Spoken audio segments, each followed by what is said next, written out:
Let's start today by looking at a real-world case study from our source material about a woman named Dorothy. Well, we will get into the exact details of her situation in just a moment, but first I want to welcome you to this explainer. Today, we are breaking down a comprehensive briefing from legal and policy experts detailing the hidden legal exemptions that protect senior citizens from new firearm carrying laws. As a policy analyst, I can tell you that most people assume when a new law passes, it applies uniformly to everyone without exception. But what the government never explains is that the legal code is often filled with specific carve-outs designed directly for older Americans. We are going to walk you through exactly what this expert analysis has uncovered. You will learn about protections that safeguard your property, your rights, and your finances. Protections that exist right now but are almost never communicated clearly to the public. So let's look at that case study. Meet Dorothy. She is 71 years old, widowed, and lives completely alone in a quiet rural home she has owned for over 3 decades. For more than 20 years, she has kept a legally registered firearm in her home for personal safety. Her everyday lifestyle is quiet, independent, and law-abiding. But recently, she suddenly faced a massive problem. Her state passed a sweeping set of new carrying restrictions, complete with complicated permit requirements, mandatory training courses, and steep new fees.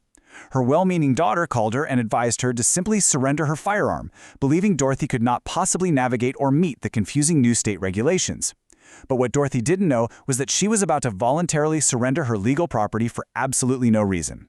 She was completely unaware of the powerful legal protections sitting quietly right there in her state statutes.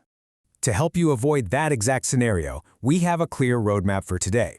We will cover 5 key areas: the senior information gap, age and grandfather rules, federal ADA protections, financial waivers, and navigating incorrect information. Let's jump right in. Section 1. The senior information gap, or quite frankly, what you aren't being told. What almost nobody tells retirees is that the paperwork exists to protect you, but nobody sends it to you automatically. The central problem facing older Americans today is a severe communication gap. Dorothy was told a very simple, scary narrative: give up the gun or re-qualify through rigorous testing. But the actual law stated she was legally exempt from every single one of those new requirements. Many retirees qualify for these exemptions without ever realizing it. They hear brief news broadcasts about new laws and assume they must immediately comply or surrender their property. Listen to me on this. The agency will not contact you to tell you that you are exempt.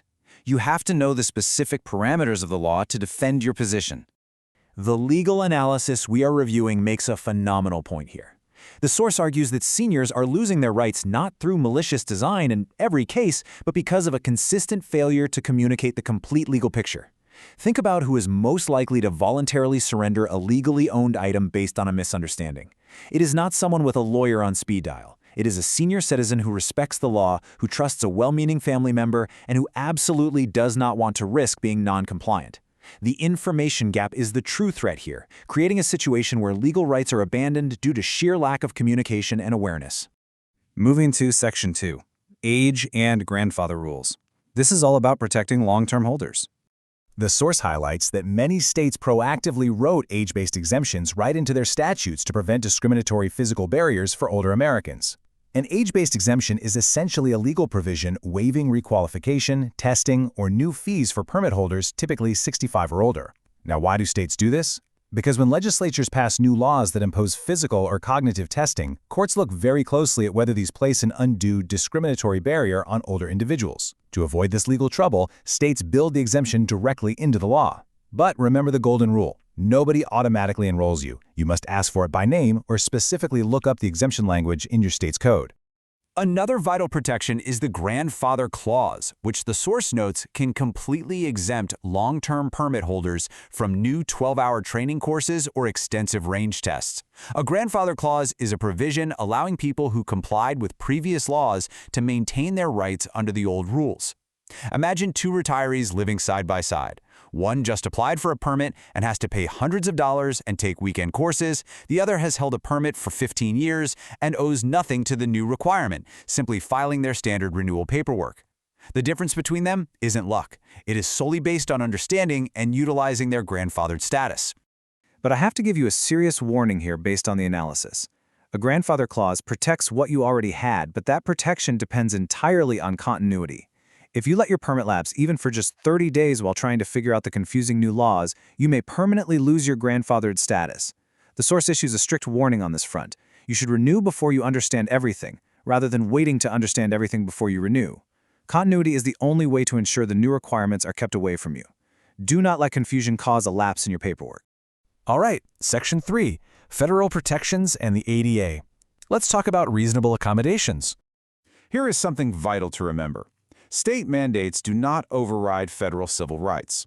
Under the Americans with Disabilities Act, seniors with documented mobility or vision limitations are legally entitled to alternative training accommodations.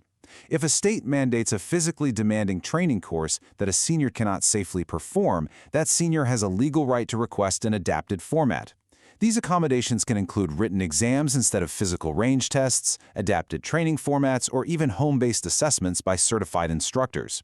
State governments cannot simply ignore federal disability protections just because they passed a shiny new local ordinance. However, the source emphasizes a major psychological trigger. Nobody automatically enrolls you in this, meaning you must ask for the accommodation by name with a doctor's note.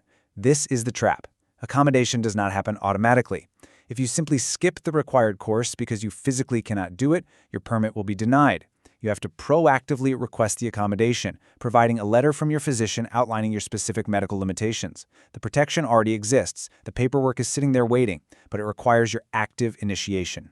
Now, consider this a vital bonus protection that most retirees completely overlook. There is a massive legal difference between public carry rights and the fundamental right to home storage established in the Supreme Court's Heller decision. Many people mistakenly believe that if they cannot meet a new public carry permit requirement, they must surrender the firearm they keep secured at home. But the Supreme Court established that keeping a firearm in your home for self-defense is a fundamental constitutional right. It does not depend on carry permits or training mandates. Public carry rights are subject to new permits, but your home storage rights are fundamentally protected. Going back to our friend Dorothy, she kept her firearm in her nightstand for home safety, meaning the new public carrying laws were actually completely irrelevant to her situation. Let's transition to Section 4, Financial Hardship Waivers and Protecting Fixed Incomes. Stay with me here, because this financial protection is the one that quietly costs unaware retirees the most money out of pocket. Because courts view prohibitive fees as unconstitutional barriers, many states offer financial hardship waivers for those on fixed or Social Security incomes. A financial hardship waiver is a legal mechanism reducing or entirely eliminating permit application and renewal fees. New permit requirements often come with massive new costs. For a senior living entirely on a fixed income, these fees can literally force them to abandon their rights simply because they cannot afford the government mandate. The legal system recognizes that pricing someone out of a constitutional right is an unacceptable barrier. By submitting your tax returns and asking for this waiver by name, your renewal fees could potentially be reduced to exactly $0. Zero! Most seniors never file this. They assume the steep fee listed on the application is mandatory for everyone regardless of income. When you apply for a renewal, you must specifically ask the permitting authority if a financial hardship waiver is available. Request the form named for fee reduction. It is not a handout. It is a strictly defined legal mechanism designed specifically to protect your fixed income and ensure your rights remain accessible. And finally, Section 5, Navigating Incorrect Legal Information. This is your action plan.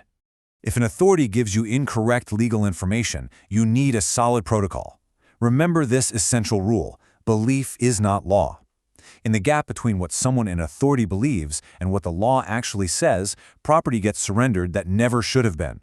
The source warns that well-meaning but misinformed police officers or family members often inadvertently convince seniors to surrender property unnecessarily. A local official at a traffic stop might genuinely believe their interpretation of a new law is correct, but they are not the ultimate legal authority on hidden legislative exemptions. To combat this misinformation, the analysis provides a strict 4-step action plan. Tell yourself you will follow this exact protocol this week if you are ever challenged. Step 1, do not surrender your property voluntarily on the spot. Step 2, write down all details, including the names of officials and the specific laws they cited. Step 3, call a specialized attorney today, not tomorrow, to ensure you do not miss critical appeal deadlines. And Step 4, contact your state's Attorney General office. Verify everything with professional legal counsel before making any irreversible decisions regarding your legally owned property. Bringing it back to our case study, Dorothy kept her property not through special treatment, but simply because she found out what her rights actually were. The people receiving these benefits and exemptions are not luckier than you. They simply knew the protection existed and took the necessary steps to claim it. Dorothy's property was protected by clear, established laws that were almost completely ignored by the general news coverage of the new statutes. She bridged the information gap and secured her independence. Which leaves us with a critical question to end on. Are you unknowingly surrendering your rights just because nobody sent you the paperwork? Do you know the specific age-based exemptions and grandfather rules written into your state's local code? I highly encourage you to review your local statutes, verify your exemptions, and consult a professional. The paperwork is sitting there waiting, but it is up to you to uncover it. Thank you for joining me for this explainer. Now go protect what is yours.